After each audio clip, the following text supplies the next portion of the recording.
Hello, good morning. Diya, nag-andam ko. Good morning, maulan kaayo. Di man kay kusog ang uwan pero naay bagyo. Pero karon man ang among Christmas party sa mga katikista. So madayon man mao nga rain or shine tuloy ang pagsaulog sa Pasko sa pagkatao sa atong Ginoo. Karon nag-andam ko. Naghiwa ko karon og ahos. Para sa akong bami. Sibuyas. Okay. So, ang bami, naka-assign sa grade level, di-assign by grade level, which is sakto jud siya para di magpareha among dadon. Yang grade level, grade 5 man ang akong itudluan, so mao nang naay. Ang amo is bami. Grade 6 and grade 5, bami. Grade 6, si Brad Bryan na magluto. Ang akong kaubanan sa grade 5, ang akong dili magluto og bami, adto na lang kaluto ni Brad Bryan. Pero ako magluto ko. Mao ni akong giluto. Nag-andam na ko og mga sagol. Pero unya rin na ko nilutoon ika-alas 11 para init pa inig dala na ko. Sa man ang akong mga ricados, dili pa ricados, no? Ang akong mga sagol sa bami. So, mao ni siya. Naay liver. Atay sa baboy. Baboy, karning baboy. Unod. Puro unod ni siya. Birds, ka-birds. Puro siya unod. Niya naa siya gamay nga tambok. Para pa-char-char ba. Then, shrimps. Oy, naay shrimps. And also, may chicken. Naasay siya chicken. Yan. And mauni siya yung mga sagol sa akong buhaton nga bami. Ug sa vegetables naman ay repolyo, cabbage, carrots, akong giporma og star para gwapa tanaan. Inaasad siya ay sili, akong gi-circle, ug taingan daga sa wood mushrooms, taingan daga man ni sa Tagalog pero sa namo mga Cebuano bukni. Humol na din ako siya niya, mao na ni siya ang iyang forma. Then, of course, I use this one and also this one. O kining naasay gamay nga oyster sauce. Of course, di mawala ang black pepper. Okay, black pepper. O ang akong itimpla, instead of salt, kinirang patis. Okay? So, patis akong isagol ana. Ay akong itimpla. Then, lungi. Lungi nga sutanghon. Mga na siya lungi plus 1/2 nga ang sutanghon nga lungi. Tulor na siya ka kuan. Dayon ang 1/2 kilo nga pancit canton. So, mao na siya akong i-prepare later. So, ulan-ulan jud ron. Ulan-ulan jud ron. Noon, dili init. Pero uwan, gamay. Hinauton ta, di mo kusog para dili mo baha. Kaya mo baha, marami ng dapita. Lisod kayo pag lakaw pa daw nga sa charts. Kayo, lisod pag lusob sa baha. So, mao na siya mga ka-birds ang akong giandam. Then, siyempre, ito mga prepare na ako ng mga siyempre daghan magong Christmas party ron na mga change gift.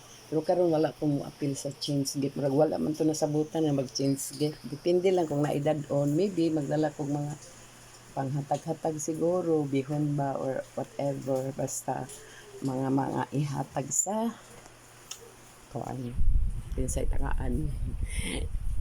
Grocery items. So, mao na siya ka-birds this morning. Mao niya akong altar. Of course, na ay mga sign of Christmas. Mas dagan ako gituon. Kinahanglan mo tag-sign of Pasko. Nga di ta kalimot ang Dios nagpakatao. Harun kita maluwas. Harun kita tudluan. Nahimo siyang tao. Ang pulong nahimong tao. Ug niuban-uban ka nato. So, grabe ang gasa nga matag sa Ginoo nato para lang gid ta maluwas. Maluwas ang atong kalag tungod kay ang tao ibuhat man na adunay kalag, lawas ug kalag. So separation of body and soul. Body will go to cemetery and our soul will be judged by the Lord. So mo ampingan pag-ayo sa Ginoo nga dili kita mapildi. So tour ta mo sa gamay na kong silong sa balay. O na ko'y gibuhat nga Christmas. Yan. Gawang bahay. Gawa ko lang ito. At saka, yan, may mga noodles. Kung naay mo ko ang tagaan na kong noodles. Mga noodles dyan. Yan. So, gamay rin sa silong. Silong, ayan. Sakto rin dyan, gihatag sa Ginoo na kong puyan. Uban sa akong anak. Ayan, ako'y apo. Mag-eskwela, upang umangkon. Apo sa akong iso. Nasa balay na sila second floor. Ako, wala na ako po second floor. Kay, sakit man ang tuhod mo sa kasagdan. Bitaw.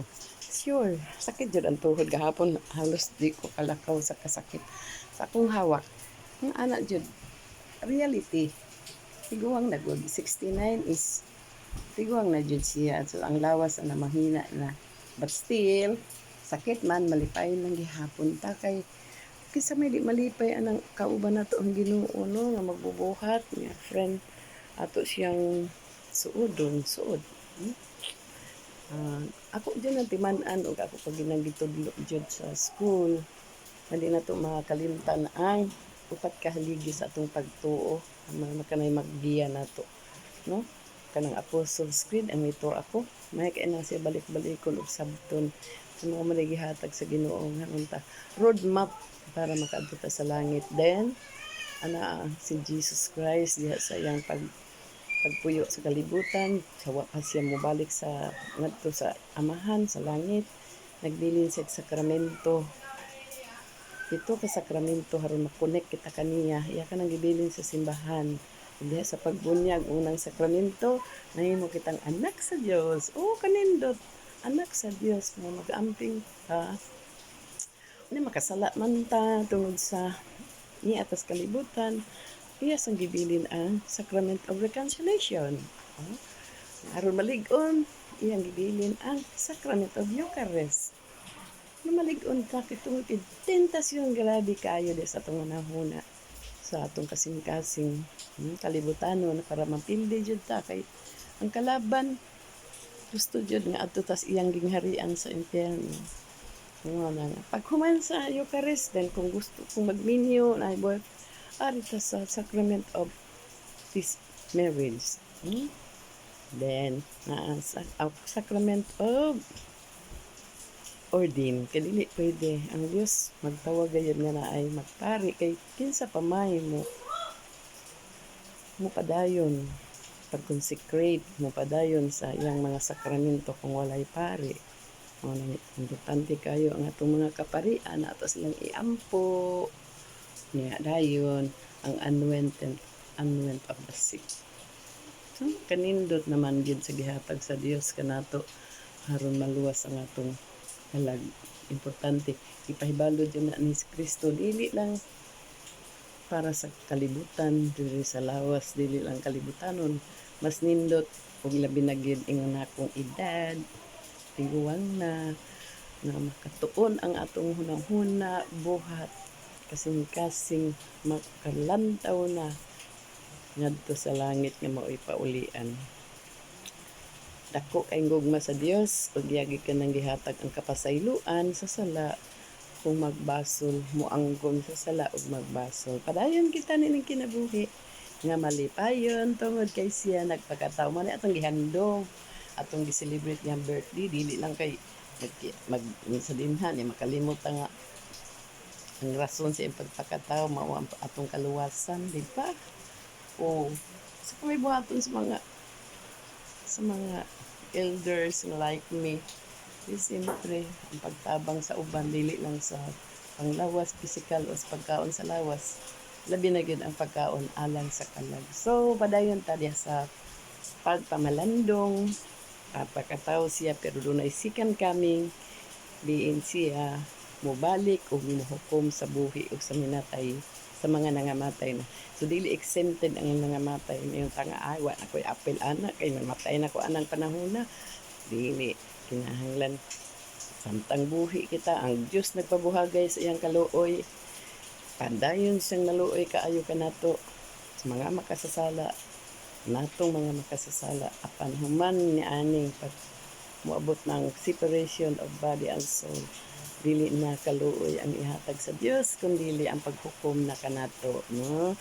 So dili ang Dios mo ay nihatag kanato nga kita mapildi kundi kita mismo mong pili. Samtang panahon may panahon pa.